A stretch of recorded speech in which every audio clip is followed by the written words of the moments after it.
ആഗോള അയ്യപ്പ സംഗമം നടത്തുന്നതിലൂടെ ഭക്തർക്ക് എന്ത് ഗുണമെന്ന് പന്തളം കൊട്ടാരം നിർവാഹക സംഘം. ദേവസ്വം ബോർഡും സർക്കാരും ഇന്ന് ഇത് വിശ്വാസികളെ ബോധ്യപ്പെടുത്തണം.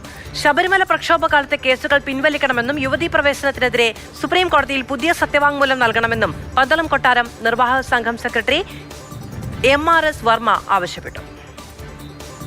2025 സെപ്റ്റംബർ ഈ മാസം 20-ാം തീയതി പമ്പയിൽ വെച്ച് ആഗോള അയ്യപ്പ സംഗമം നടത്തുവാനായിട്ട് സർക്കാരും ദേവസ്വം ബോർഡും തീരുമാനിച്ചിരിക്കുകയാണ്. പന്തളം കൊട്ടാരം ഇതിനകത്ത് ആവശ്യപ്പെടുന്നത് ഈ ആഗോള സംഗമം പമ്പയിൽ വെച്ച് നടത്തുമ്പോൾ അതുകൊണ്ട് ഭക്തജന സമൂഹത്തിന് എന്ത് ഗുണമാണ് ഉണ്ടാവുന്നത് എന്നുള്ളത് ഭക്തജനങ്ങളെ ബോധ്യപ്പെടുത്തുവാൻ സർക്കാരും ദേവസ്വം ബോർഡും തയ്യാറാകണം. മറ്റൊന്ന്, 2018 യുവതീ പ്രവേശനവുമായി ബന്ധപ്പെട്ട് നടന്ന നാമജപ ഘോഷയാത്രയിൽ പങ്കെടുത്ത ഭക്തജനങ്ങൾക്കെതിരെ എടുത്തിരിക്കുന്ന കേസുകൾ ഉടൻ തന്നെ പിൻവലിക്കണമെന്നാണ് പറയാനുള്ളത്.